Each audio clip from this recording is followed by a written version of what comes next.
What's cracking, y'all? It kind of stinks now not being well. Maybe I'm not gonna say it's not gonna happen again by the end of this year, but recording inside now after doing all those outside ones, I'm kind of sad that I'm inside lately for the podcast.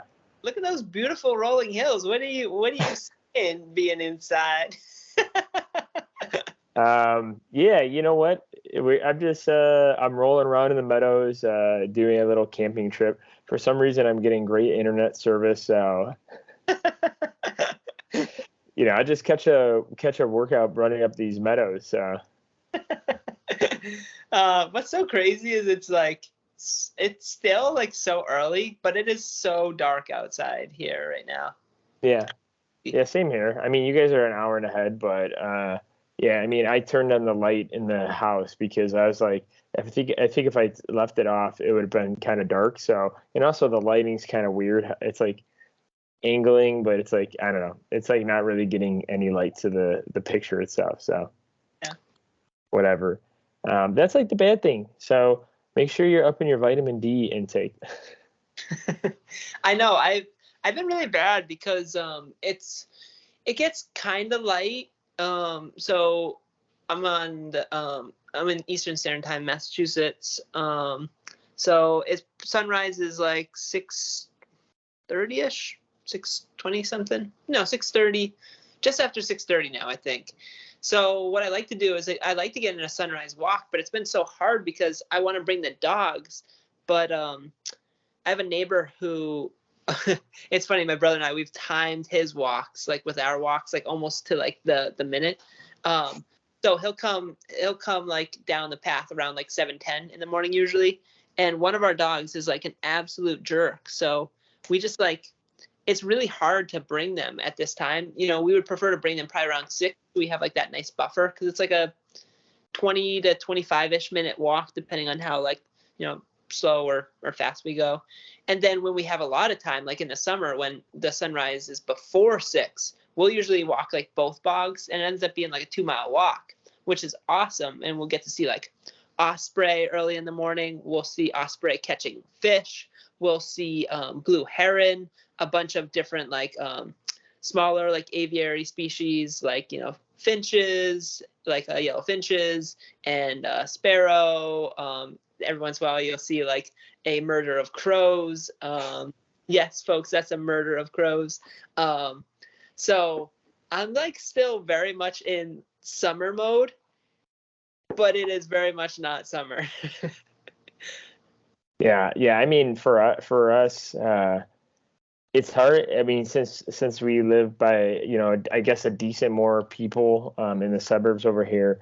My in-laws' dog doesn't get along. It's weird. She doesn't mind dogs like in their fence. So if we walk past a house and the dog's like barking at her, she doesn't have a problem. But if she sees like a dog walking in the streets, she just goes insane. It doesn't matter if it's a big dog, small dog.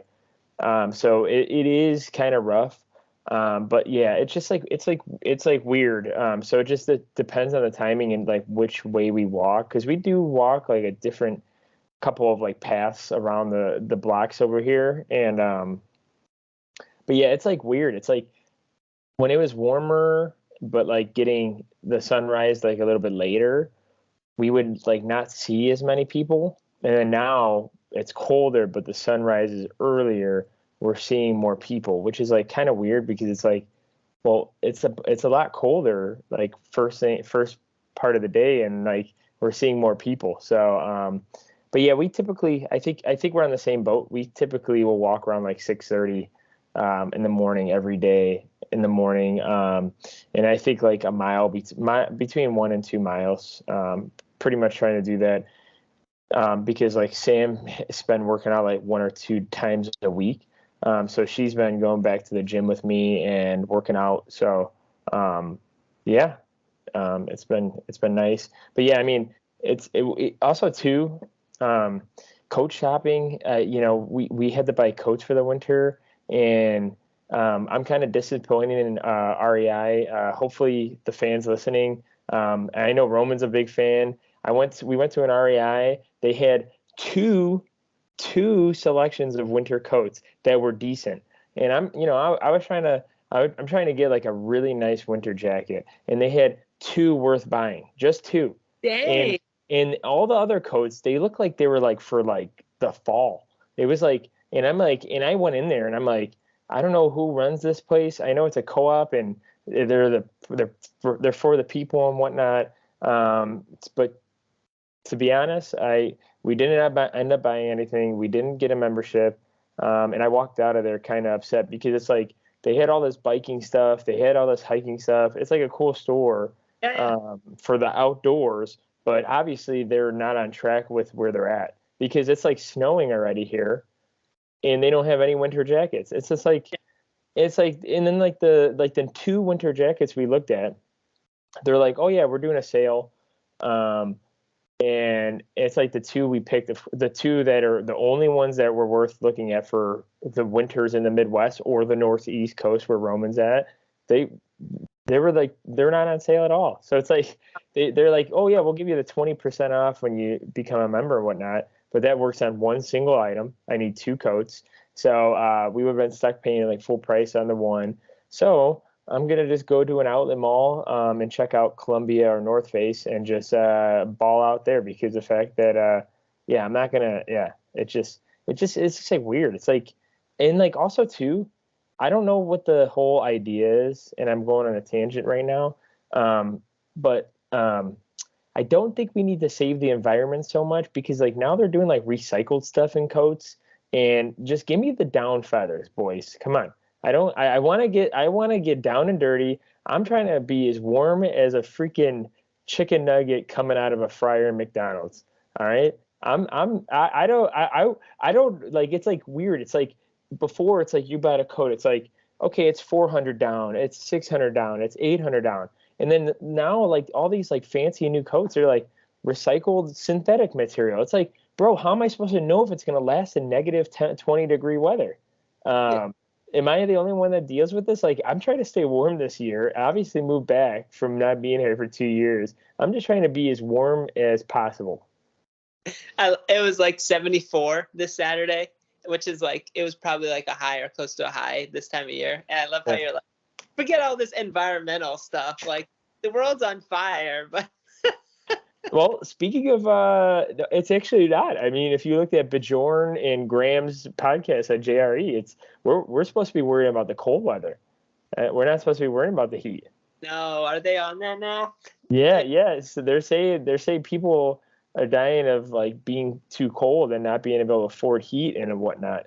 Yeah, Uh, that's always been the case. but anyways, yeah, I mean, there's probably a lot of feathers out there in the world. I mean, I see birds everywhere. I mean, what are we doing out here? Yeah, I'll have to check that out. So Bjorn Lomborg was on JRE recently. Yeah, that was a recent one. I mean, some of the stuff, yeah, it's like I said, I don't care about these people, how they're specialists, but when they're telling me like lighting a single candle in your house is going to pollute you and just ruin your body, like, I mean, I light a candle maybe once a month. Like, you got to be kidding me. Like, I like to somehow smell my house sometimes nicely. I get it. It's probably not good. But, like, when you say stuff like that or, like, well, you shouldn't be lighting fireplaces and stuff like that. I'm like, I get it. But, like, it's cool to do once in a while. Like, get out of here. It's ludicrous. Sorry to get political here, Gainz Nation, but until we deal with the Department of Defense and their like utter like waste in how they like they'll take like fields of oil and they'll just light them on fire like that like that's no exaggeration. Like until the Department of Defense like cleans up their act for how they are with and they're trying. Like we need to be realistic too, right? Because yeah, there's like a whole lot here. Maybe this is for a different kind of podcast. We're a fitness and health podcast. If you want to burn candles in your house, folks, go ahead and burn candles in. I do believe we want to try to be conscientious about how we use energy, but there's nothing wrong about burn candles in your house. Also, if you have geese feathers or goose feathers, please send them my way. I will submit a PO box. So if you want to send me feathers so I can stuff my own jackets. You should check out Nordstrom Rack. I bet you there's a Nordstrom Rack near you, and check out like a Marshalls or something like that. It's just crazy though. It's like I don't understand. Like it's already November, and like we even checked out Dick's Sporting Goods. Also, again, like they had like I think they had 2 or 3 selections of like we're talking like I don't understand where people think like a 0.5 grams puffer jacket's going to keep you warm in a negative 20 degree. I don't care about the lightweight stuff. I'm talking, I want something that weighs like 10 pounds that I know I could go to a Bears game for crying out loud and sit my butt there and just be happy. Like, that's what I want. Like, I want something rated that well. Like I want to, because see, the thing is like, I continue walking outside. I try to go outside as much as possible. We have 2 dogs. So, we try to do it every day. Like, I don't get it. Like, what is, like, these, like, they're like, oh, yeah, these lightweight jackets. Like, I get it. Like, if you're hiking a mountain and you want a warm jacket and your body temperature is rising up because you're hiking, like, cool, good for you. Like especially REI in the Midwest and over here in the South suburbs, like, okay, how many people here are hiking anyways? And second of all, wouldn't you know your customer base? Like, we're just trying to stay warm during the winter. But that's just me. Like, I get it. I get the whole concept of like, I love being outdoors. I got a nice North Face goose feather. It's like 600 fill. But see, the thing is, it doesn't last under like 20 degrees. It's just like, you got to wear like, you might have to wear thermal underwear, thermal long sleeve, and then a sweatshirt, and then a scarf, and then a coat. Like, I'm trying to minimize all like the layers as much as possible because I don't want to keep doing that every time I walk outside. So, yeah, sure. I understand that. Comment in the comment section below if you have recommendations for Antoine and Sam for their next coat, folks. Yeah, I think this weekend we're gonna check out the outlet malls in Indiana. It's like an hour away, and like I said, they have a North Face and a Columbia outlet mall or outlet store. So like, they usually sell like old models, like instead of like the top notch models, and they're usually like $100 to like $200 off. So we'll see what happens. But anyways, boys and girls, I did run 21 miles last week. Holy cow. Getting close to the finale, right? Which is the 26.2. Was it good? Maybe. Could have been prepared better, as always, probably. I think I only brought 2 bottles of water and a bagel to help me push through what I usually do. So, but yeah, I think everything went fine. I did unfortunately have to finish 4 miles on the treadmill. But yeah, I did do the 21 miles. I don't even know if did I text you about it, Roman? No, I don't think so.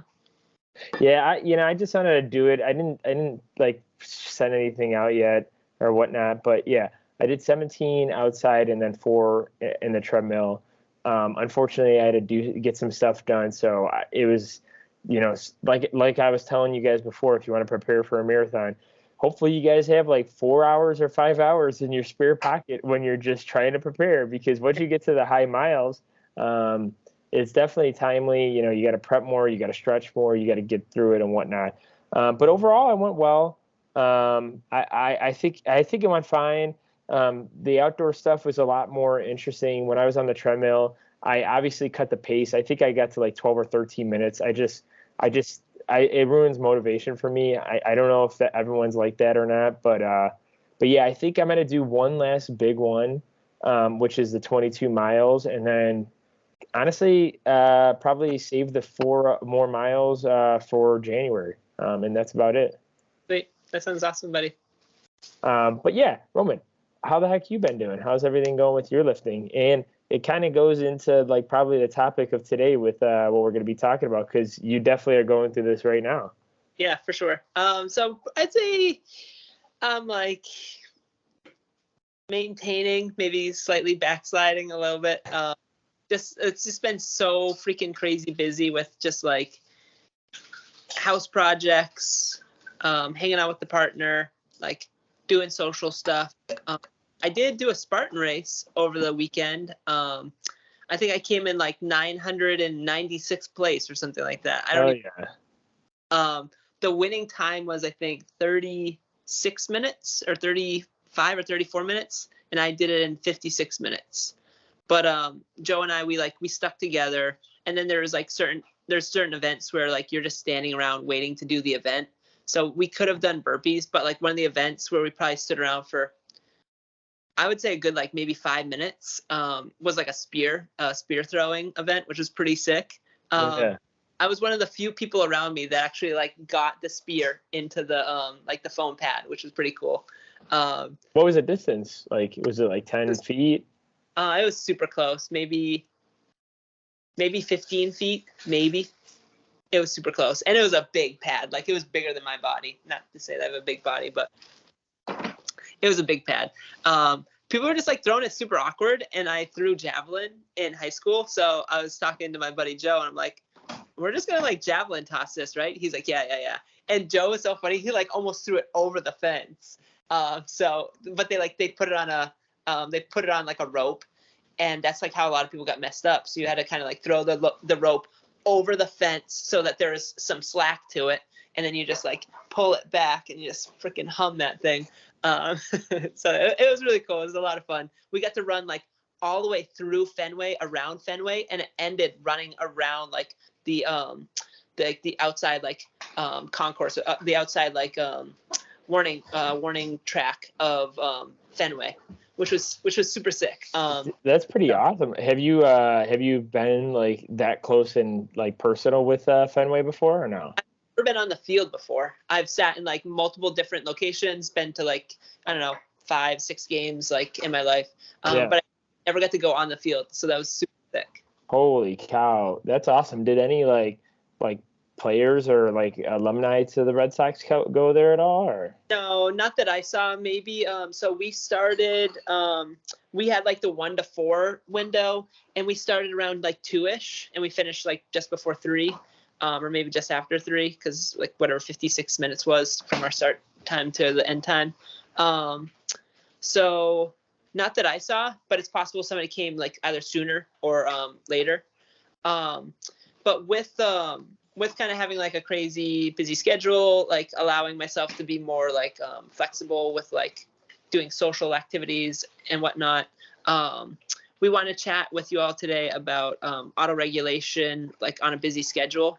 So that's like exactly like what I've been kind of having to do. So I had all these plans for a program in mind, and I started executing them like probably in September, where I was doing like side delts like 4 times a week, rear delts 4 times a week, biceps, triceps 3 times a week, quads 3 times a week, yada yada. And quickly things just like fell off because like I could not fit in like the 6 workouts a week.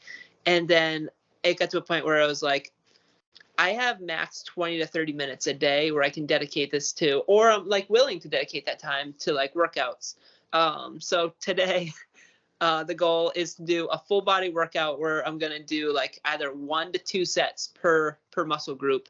And I hit a workout on Sunday, which I probably should not have done, which was just shoulders. And I was like, I wasn't super sore, but that definitely made me more sore from the Spartan event on Saturday. So I took Monday and Tuesday to recover. So the plan is to do some sort of a full body today, and I'll probably do a full body sometime early tomorrow morning before I take off for I got like some plans for my partner for her birthday weekend. So what is auto regulation? It's just the individual regulating your or like fluctuating your volume or the amount of like workouts that you do on like either a daily basis or a weekly basis, based off of like the feedback that your body's giving you. So I wanted to crush a workout on Monday. I wanted to crush a workout on Tuesday, but my back was still super sore from all like the pulling events and what may have you. And I wanted to do some lower body work, which I probably could have done, but I just kind of ran out of steam at the end of the day, and I just wanted to relax, spend time with my partner. So I kind of kiboshed it for those 2 days, and I'm actually really glad I did. I kind of wish that I didn't work out on Sunday and then worked out either like, something like Monday, something like Tuesday. But the way it worked out is I feel like pretty exceptional today, I'd say, in regards to like recovery and whatnot. So I'm ready to hit an exercise, but I have to bake a cake, make the frosting cover. I'm gonna make like a cutesy little card for my partner's birthday. I'm gonna make like a little menu for like what she can kind of like choose for her birthday breakfast tomorrow, and just like little things like that. So I'm gonna like crush like a quick workout, 20 to 30 minutes, full body. I'll probably just go set after set after set after set. I'll do something like heel elevated goblet squats. Then I will do like one set of single leg RDLs. Then I'll flip into a set of like leg extensions. Then probably stair calf raises into push-ups, into rafter pull-ups. I'll grab some dumbbells, do some curls. I'll grab the dumbbells and I'll do like a set of French press. And then I'll probably grab the 10s, maybe I'll band them, and I'll do some lateral raises. And then I'll take the 2 bands, I'll put it on the lolly column, and I'll work on some rear delt work with some like straight arm rear delt flies. Maybe a set or 2 of abs, cool down, stretch. That's it. Shower, get back to like what I'm doing. So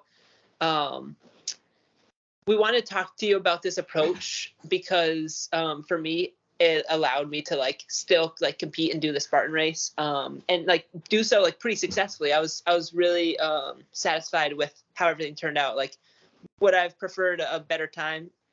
Maybe. I didn't really care about it. I was just having a blast doing it.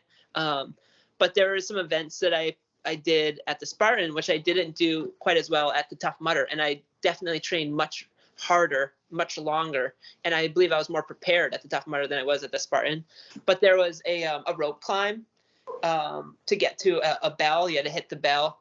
For whatever reason, my forearm flexors were toast. Maybe it's because I was doing like max holds with rope before I started the Tough Mudder, and the Tough Mudder was also 15K versus 5K. But by the time I got to that event where I needed to climb up a rope, I absolutely could not do it. I could not pull myself up. My forearms were like completely toast, so my grip strength was just absolute garbage. Whereas on Saturday at the Spartan event, I just like zipped right up that rope, hit the bell, went back down, and then like ran off to like the next event with my buddy that I was doing the event with. So in many ways, I think I was maybe better recovered and better prepared. In other ways, I was not as cardiovascularly fit. There's times where I was like really pushing it, and I was probably like running decently hard, maybe like a 10 to 12 mile per hour pace, and you're like running, like you pretty much have obstacles all around you, even when you're not doing an obstacle, because you're running through the seating area in Fenway Park, because you're trying to 5K, right? Or as close to 3.1 miles as possible, which is hard for like a small ballpark like Fenway. So you're like constantly dodging where seats are slightly ajar from each other. So you're running like this, and then you have to dodge that, make some sort of like, football or like athletic move. But yeah, all in all, it was an absolute blast. But I found that being able to auto-regulate, like thinking back on my week saying, okay, I haven't hit shoulders yet. I absolutely want to hit shoulders. I'm going to do shoulders and arms with quads today, has been something that allowed me to have some sort of like an semblance of like a program or a schedule that I could stick to, that would keep me accountable, and that allowed me to keep training. What do you think about all that, buddy? No, I love it. I was going to say the one comment I have is like, I'm surprised there's not a lot more injuries when it comes to like doing that, because the fact that you are trying to maneuver through a stadium, like even me walking, I feel like I have to like watch where I'm going, and that's just walking. I'm sure there's some trips and falls and bumps and bruises for sure for people. The one thing I wanted to say differently to that, because like, when you think of auto regulation, like how you kind of did that like way of thinking, what it kind of brings to me, like in my situation, is because I'm training for the marathon too, and like lifting still 5 days a week. Honestly, well, I guess it's not in a sense of, I guess it's a different sense of like auto regulation. Whereas I think I kind of do things where it's like, say if like, you know how I have like a bench focus, squat focus, deadlift focus, overhead press focus, or like farmer carry focus. Um, what I do differently is, let's just say like, I'll write down like basic stuff throughout like the quarter, or like, every month or whatnot, where it's like, hey, I want to do like 3 sets of 5 a bench, or 4 sets of 5 a bench, or 5 sets of 5 a bench. But see, the thing is, like, maybe like Roman was saying, like, or like let's just say squats. Like, let's just say like I did a long run like Wednesday or Thursday, and I have squats on Friday. I'm gonna go ahead and maybe do something different. Instead of doing like a 5 sets of 5, maybe I do like 5 sets of 3. Maybe for some reason I can lift heavier weights, but I'm doing something a little bit different when it comes to like reps or sets, or like, it doesn't matter. Like, say if I'm doing 3 sets of 5 or 5 sets of 3, it could be what I'm doing that week. Because the fact that I don't have like a current like number I want to hit with those powerlifting goals, I'm in the midst of like saying like, that's okay. Like the other day, like I sent Roman a video of me benching, and I was like, you know what? I haven't used the slingshot in probably about a year. The slingshot is like something where it's a Mark Bell product. It's like a resistant band. It helps you load the bench just a little bit more. And then I was like, you know what? Let's see if I could do a double of like 275. No spotter, no lift off or anything. And I did it. So it's because you know why? I felt decently recovered. I felt like I had a lot of energy, and I felt like pretty strong. So I take auto regulation kind of in a different way. And I wanted to use it as a different example as well, because it's like, because you might powerlift, you might bodybuild, like, don't be afraid to like change things up, or how you go about how you feel. Like, for some reason, if weight's not moving, like say if you had like what I was saying earlier, like on the other spectrum, it's like, hey, maybe for some reason you can't go heavy on squats. Like maybe you're just like burnt out from running, burnt out from biking, burnt out from maybe you're playing like a adult league in sports, and your legs are like toast, and you're like, well, let me maybe get in the higher rep range. Like maybe not go over 200 pounds, maybe do like 185, 195, and then do reps of like 8 to 10, or to like 1 rep in reserve. Or maybe if you could do normally 10 reps, and like maybe you could probably do 11, but it might be a grinder, you just do the 10 reps. So I wanted to just bring that aspect of things, and just like kind of change it up a little bit, because technically I do that. Like if you look at my notes for like all my benching, deadlifting, squats, like it's never like the same. It's like even with deadlifts, I even, like I mentioned on another one, it's like I don't do barbell deadlifts every week. I do trap bar deadlifts, and then barbell, trap bar, barbell, trap bar, barbell. Like I'll switch it up. Like if I'm doing farmer carries, I might do sled work. I might push and pull a sled. So I just, it's totally not the same, and that's okay too. Like Roman's saying, and that's okay.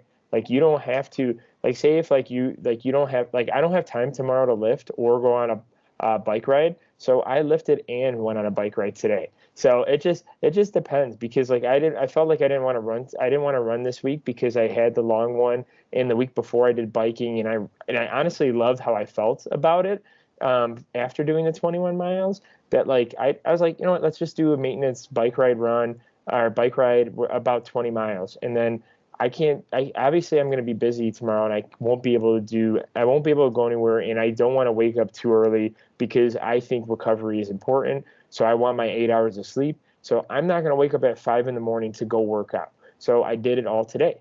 So it's just sometimes you just got to kind of look at the big picture, and like how we always say, as long as you get it done, you're fine. As long as you get the volume work in, you're fine. As long as you're excited about it, happy about it, and you're recovering, you're fine. That's all I wanted to say, Roman. I just wanted to bring a different point in. Nice, I like it. You're fine too, buddy. The message of the ending message of this is you're fine.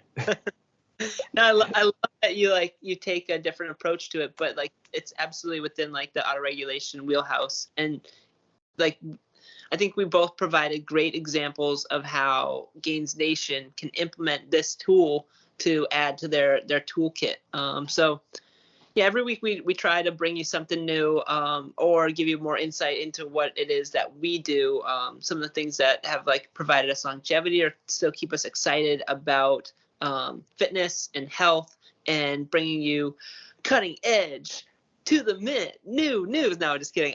But yeah, informing you all about some of those things that we do, maybe some of those particular quirks, and our goal is that they'll help you in your endeavors towards, becoming more fit or becoming more healthy, or, feeling better about how you're like, performing in the gym, or, any of these like health and fitness goals that people will set for themselves.